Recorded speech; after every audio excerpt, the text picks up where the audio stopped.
এই বাগানের যে ফলগুলো যা হয় আমরা আসলে বিক্রি করি না, যে ফলগুলো খায় সে ফলগুলো আমাদের গ্রামের মানুষজন, বিশেষ করে ছোট্ট বাচ্চা যারা আছে, মূলত এরাই ফলগুলো খায়। আমার পাশের এলাকায় বাড়ি, আমি মাঝে মধ্যে আসি এখানে লিচু খাইতে, বা লিচু দেখতে আমার খুব ভালো লাগে। আমি নিজেও খাই বা আমার বন্ধু বান্ধবকেও নিয়ে আসি, এবং পাশাপাশি আমার ফ্যামিলির যদি কেউ বলে যে ভাইয়া লিচুর বাগানে যাব, আমি এই আঙ্কেলের বাগানটায় নিয়ে আসি। এই আঙ্কেলের মতন মানুষ পাওয়া সৌভাগ্যের ব্যাপার।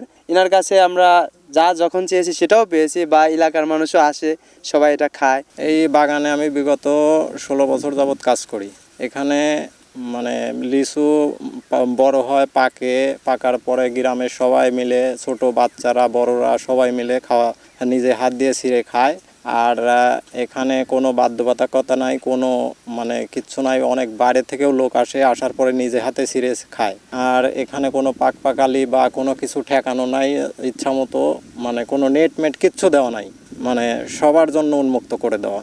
আর এই বাগানের মালিকও অনেক ভালো, এটা সবার জন্যই, মানে এই বাগানটা শখ করে তিনি করছেন। এখানে বাগান ছিল আসলে, প্রথমে ছিল 24.5 বিঘা লিচু বাগান ছিল। পরবর্তী পর্যায়ে আসলে আমাদের বাগান কমায় দেওয়া হয়েছে, কমায় দেওয়া এখন আমাদের প্রায় 8 বিঘার মতো বাগান এখন আমাদের এখানে অবশিষ্ট আছে। তো গাছ আমাদের এখানে আছে প্রায় 200-র মতো গাছ আছে। তবে এই বাগানটার বড় বৈশিষ্ট্য হচ্ছে এই বাগানে কোনো কেমিক্যাল ফার্টিলাইজার, পেস্টিসাইড ইউজ করা হয় না।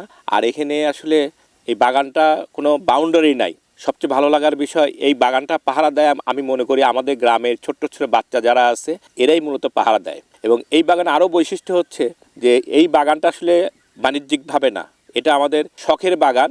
এই বাগানের যে ফলগুলো যা হয় আমরা আসলে বিক্রি করি না, যে ফলগুলো খায় সে ফলগুলো আমাদের গ্রামের মানুষজন, বিশেষ করে ছোট্ট বাচ্চা যারা আছে, মূলত এরাই ফলগুলো খায়। এবং এই বাগানে আরেকটা বড় বৈশিষ্ট্য, এই বাগানে কোনো নেট বাঁধা হয় না।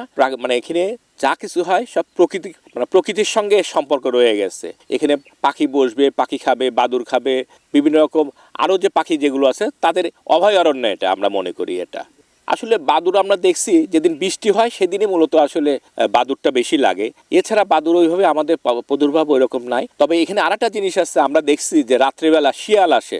এর নিচে আপনারা হয়তো খেয়াল করছে যে নিচে যে লিচুগুলো যেগুলো আছে সেগুলো আসলে শিয়াল খায়।